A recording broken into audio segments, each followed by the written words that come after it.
ये सवाल में बिंदु -3, -4 की मूल बिंदु से दूरी होगी, यह पूछा जा रहा है। ठीक है, दूरी पूछी जा रही है तो दूरी का सूत्र लगा के दूरी निकालेंगे, पर दूरी निकालने के लिए दो बिंदु का होना जरूरी है। जब दो बिंदु होंगे तो उन्हीं के बीच की दूरी निकाली जा सकती है, पर बिंदु सवाल में दिख रहा है एक।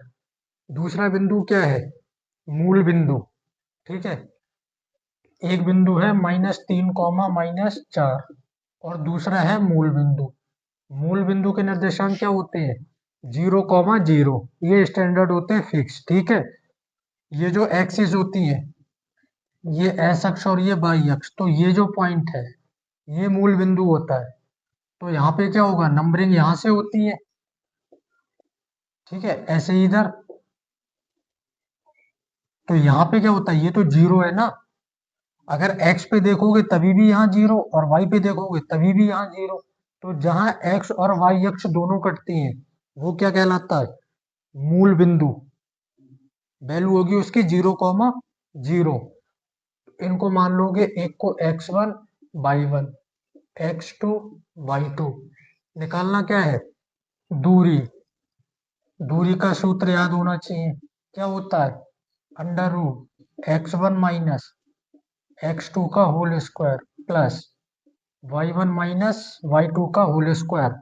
चाहो तो x2 माइनस x1 और y2 माइनस y1 का होल स्क्वायर ये भी लगा सकते हो। ठीक है, दोनों से आंसर एक ही आना है। x1 की वैल्यू -3, x2 की 0, y1 की -4, y2 की 0। -3 -0 तो माइनस का 3 ही रहेगा। -4 -0 माइनस का 4 ही रहेगा, क्योंकि नंबर में से 0 घटाओगे तो नंबर ही बचना है। 3 का स्क्वायर, ये माइनस स्क्वायर से हट जाएगा, क्योंकि -3 की 2 बार गुणा होगी तो माइनस माइनस प्लस। 4 का स्क्वायर 16, यहाँ भी माइनस हट जाएगा, और 16 और 9 कितना हो जाएगा? 25।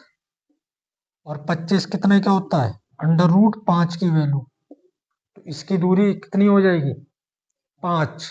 और हाँ, एक चीज इसके आगे मात्रक जरूर लगाना। अगर यही सवाल ऑप्शन में आता है, मतलब विकल्प में आता है, बहुविकल्पी वाले में, तब आंसर में अगर 5 लिखा हो तो 5 टिक कर दोगे। पर यही सवाल अगर सॉल्व करने के लिए आया, हल करने के लिए जो 2 नंबर में आता है, अगर उसमें आया तो लास्ट में मात्रक जरूर लिखना, क्योंकि 2 नंबर का सवाल है, 1 नंबर ये है और 1 नंबर ये है मात्रक लिखने का। समझ गए? नोट करो इसको।